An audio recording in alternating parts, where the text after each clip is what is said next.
Olá, alunos da Paulo Freire, boa tarde, tudo bem com vocês? Bem, eu sou o professor Aurélio, né? A gente trabalhou até agora o livro 2, né, que a gente recebeu, e essa aula aqui, ela vai iniciar o nosso livro 3, tá? Essa aqui é a nossa nona aula, e a gente já vai começar por esse novo caderno que eu acredito que vocês estejam em mãos. A gente já finalizou o nosso caderno 2, a nossa oitava aula foi sobre gráficos, né, que era o último capítulo do caderno 2. E nessa aula aqui, a gente vai inaugurar um novo assunto. Né? Então, no capítulo 1 desse livro, do livro 3, a gente fala sobre números racionais, representação, comparação, frações equivalentes e operações. Né? Nessa aula aqui, a gente tem os alunos que já vêm acompanhando a gente há algum tempo e eles vão estar na Semana Nacional de Ciência e Tecnologia. Tá? Eles vão estar nesse evento e eles vão ver algumas coisas que são bem interessantes. Né? E como o assunto já diz, vai falar um pouco com representação de frações. Né?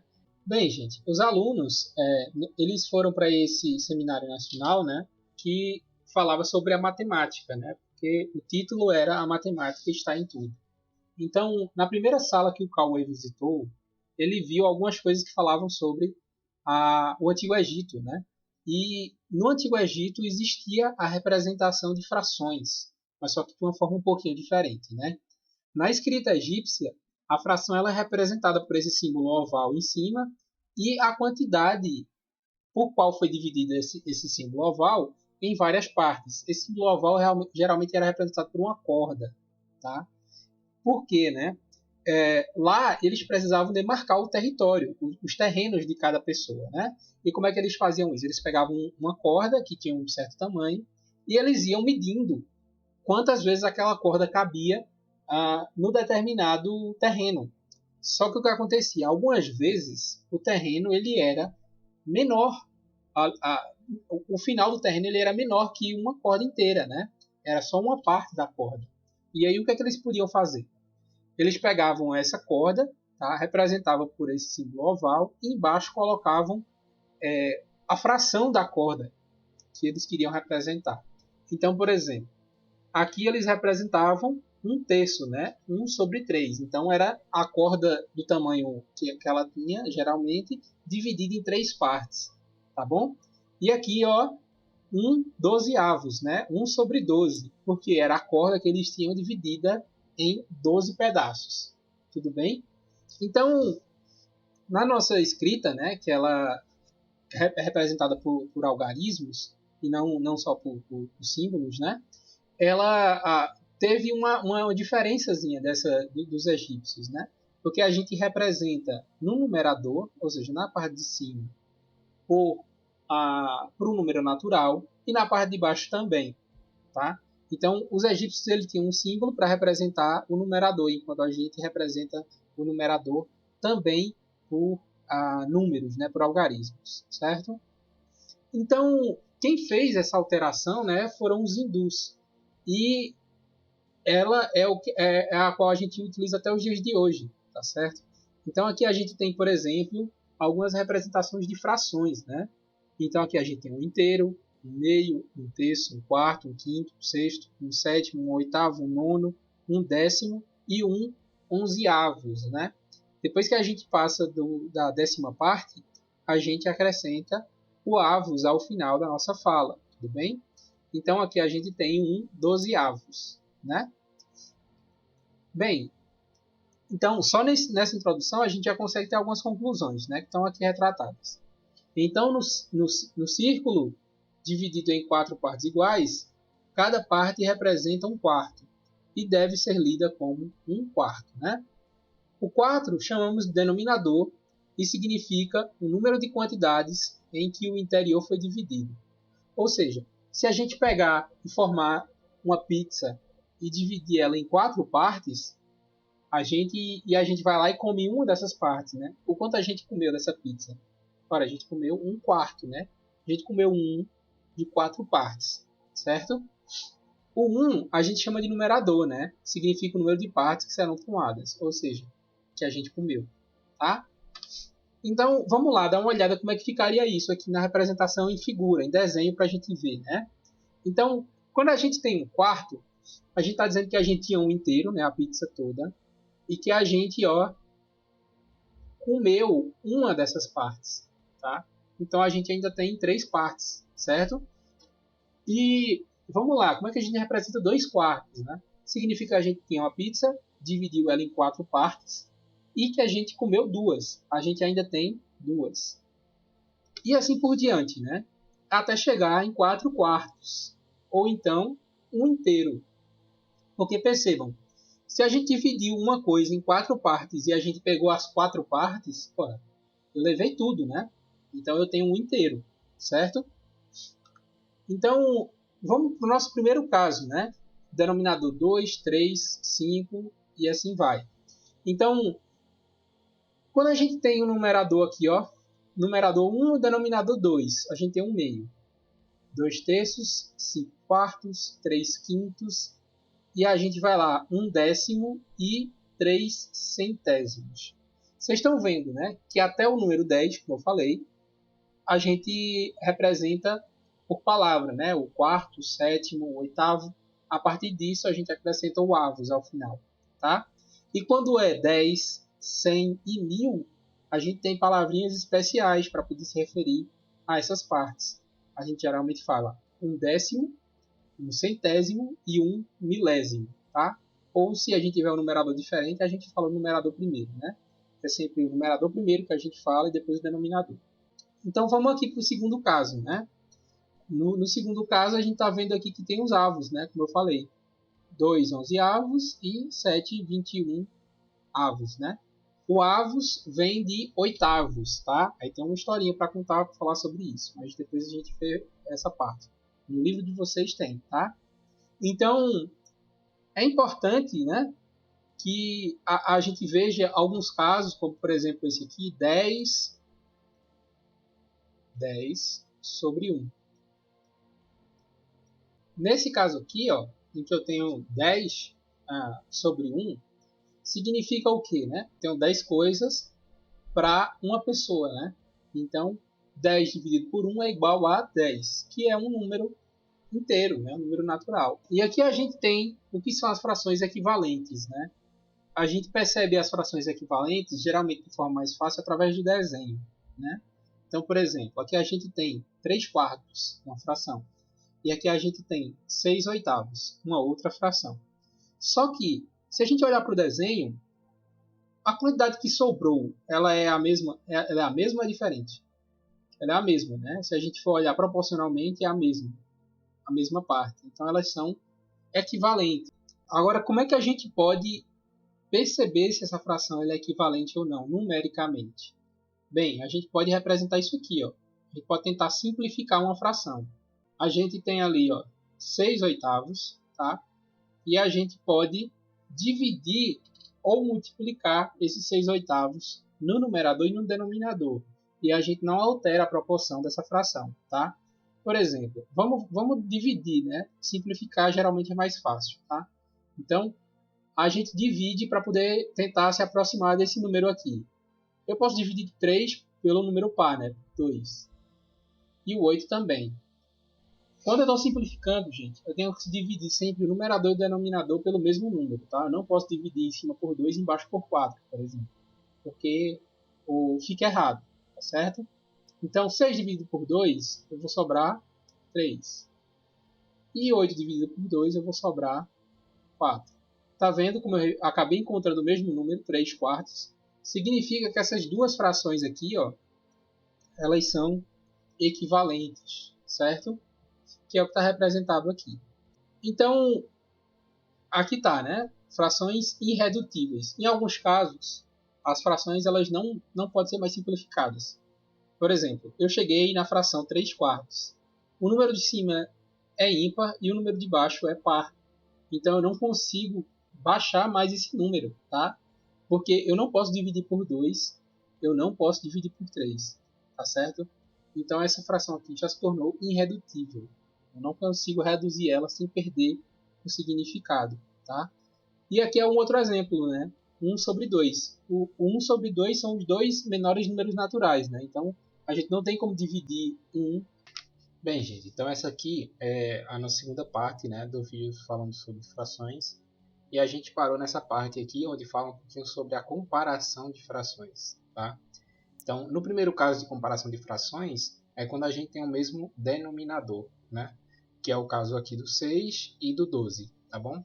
E como é que a gente sabe qual vai ser a maior fração, né? Então, a maior é a que tem o maior numerador. E aqui está o exemplo. 5 sobre 6, né? 5 sextos e 1 sexto. Então, qual seria o maior? Aquele que tem o maior numerador, no caso, o 5, né? Tanto que aqui a gente tem um sinalzinho de maior que, tá vendo que a abertura está virada para o 5, né? Quer dizer que ele é o maior, tá? E aqui no caso do 15 dozeavos e 17 dozeavos. Então, novamente, o maior numerador seria o 17 aqui, né? Então, essa aqui seria a maior, no caso, o sinal estar de 15 menor que 17 dozeavos, certo? Então, segundo caso aqui, né? Frações com o mesmo numerador. Então, a gente tem aqui, ao invés de o denominador igual, o numerador agora. A gente tem 1 meio e a gente tem 1 dozeavos. Qual seria a maior fração, né? A maior é aquela que tem o menor denominador. Então, veja só. Aqui nesse caso é o inverso, tá? A gente tem 1 meio e 1 dozeavos. Dozeavos é muito maior, esse número 12, o algarismo, ele é maior que o 2, né? Então, nesse caso aqui, essa é a maior fração, tá? Então, o sinalzinho está aqui, ó, 1 meio maior que 1 dozeavos. E aqui a gente tem, ó, novamente, o numerador igual, 5 e 5, e o denominador diferente, né? Só que dessa vez o denominador maior é o 17, né? Então, nesse caso aqui, 1 17avos é menor que 5 meios, né? Ou então 5 sobre 2, tá bom? Então, vejam só, né? Aqui a gente tem dois casos de comparação de frações que a gente pode fazer. No nosso terceiro caso, a gente tem a comparação com denominadores e com numeradores diferentes. Então, a gente tem aqui o caso 3 quartos e 5 quintos, né? Como é que a gente poderia fazer isso, certo? Já que o numerador e o denominador é diferente, né?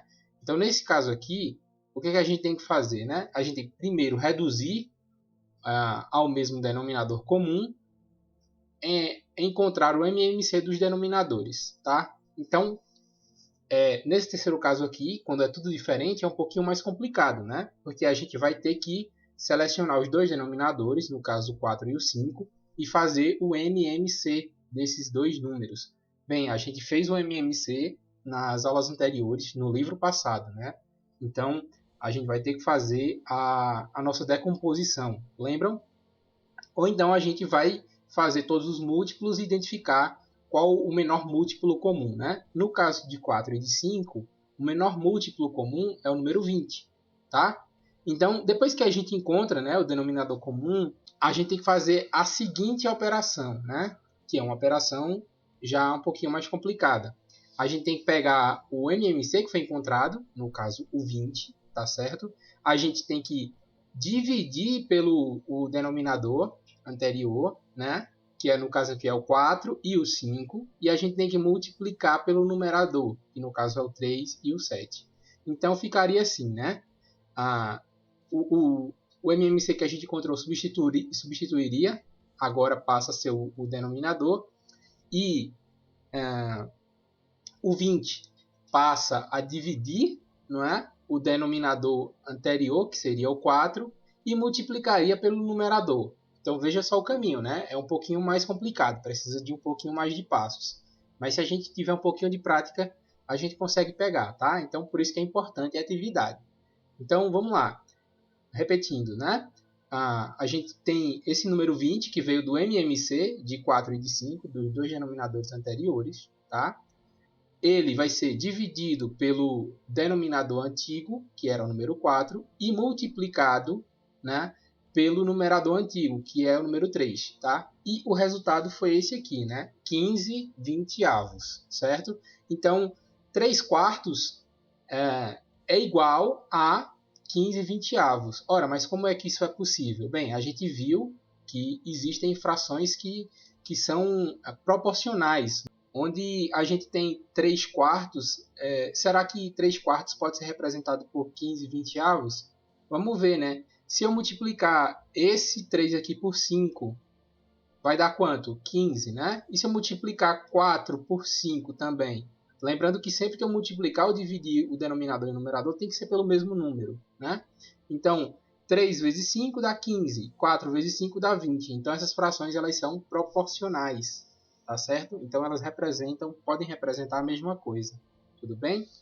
Então, da mesma forma como eu fiz com essa primeira fração, eu faço com a segunda, né? Então, o 20, que foi o MMC descoberto, dividido por 5 e depois multiplicado pelo numerador, que é 7. Então, está aqui representado, né? O denominador passou a ser 20, eu dividi 20 pelo denominador antigo, que era o 5, e eu multipliquei agora por 7, que era o numerador antigo. Então, eu fiquei com essa fração aqui, 28 vinteavos. Tá? Então, 7 sobre 5 é o mesmo que 28 vinteavos?